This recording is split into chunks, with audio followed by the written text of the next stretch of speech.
Programme లో భాగంగా cognitive development activity కింద నేను మీకు తాడు ముక్కలు ఇచ్చాను.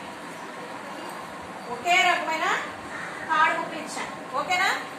అయితే ఆ తాడు ముక్కలతో మీరు ఏం చేయాలంటే ఈ పుస్తకాల పొడవుల్ని అలాగే ఈ పలకల పొడవుల్ని కొలవండి. ఓకేనా? కొలవండి. అప్పుడు ఏ పుస్తకం పెద్దదో ఏ పుస్తకం చిన్నదో కనకం దొరుకుతుందంట. ఏ పలక పెద్దదో ఏ పలక చిన్నదో నిచ్చే చెప్తుందా కొలిసి తాడుతో కొలిసి చెప్తారంట. చూడండి, మీరు అందరూ అబ్జర్వ్ చేయండి ఎలా కొలుస్తున్నారు. ఎక్కడికి స్టార్ట్ చేయాలి? ఫస్ట్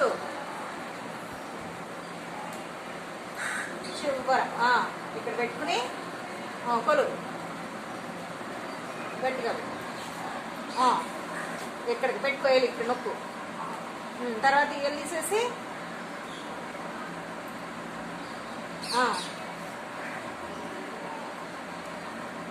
ఎక్కడికి వచ్చింది? ఇక్కడికి వచ్చింది. అవునా? అంటే ఒక తాడు మొత్తము అలాగే ఒక ఇంత వచ్చింది ఈ స్లేట్కి. ఆ స్లేట్ కొలు, ఆ స్లేట్ పొడవు కొలు.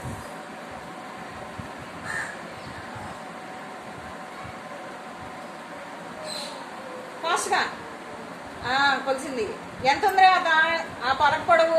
కరెక్ట్గా ఒక తాడు ఉంది. ఇదైతే ఒక తాడు దాటి ఇంకొంచెం ఎక్స్ట్రా వచ్చింది. కాబట్టి ఇది పొడవు ఎక్కువ, ఇది పొడవు ఎక్కువ, ఇది ఎక్కువ. ఓకేనా? నిత్య చెప్పింది ఈ పలక కన్నా ఈ పలక పొడవు ఎక్కువ ఉన్నది. కరెక్టేనా కదా? చూడండి, కనిపిస్తుంది కదా? క్లాస్ చూడండి నిత్యకి.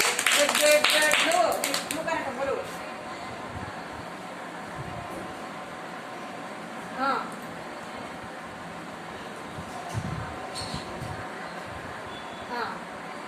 ఎంత వచ్చింది? అవునా?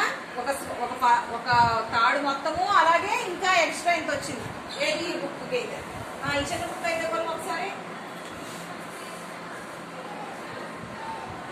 ఇది ఒక తాడు అంతా కూడా వచ్చింది అసలు రాలేదు. కాబట్టి దీన్ని బట్టి చెప్పొచ్చు ఏది పొడవు ఎక్కువ ఉందని.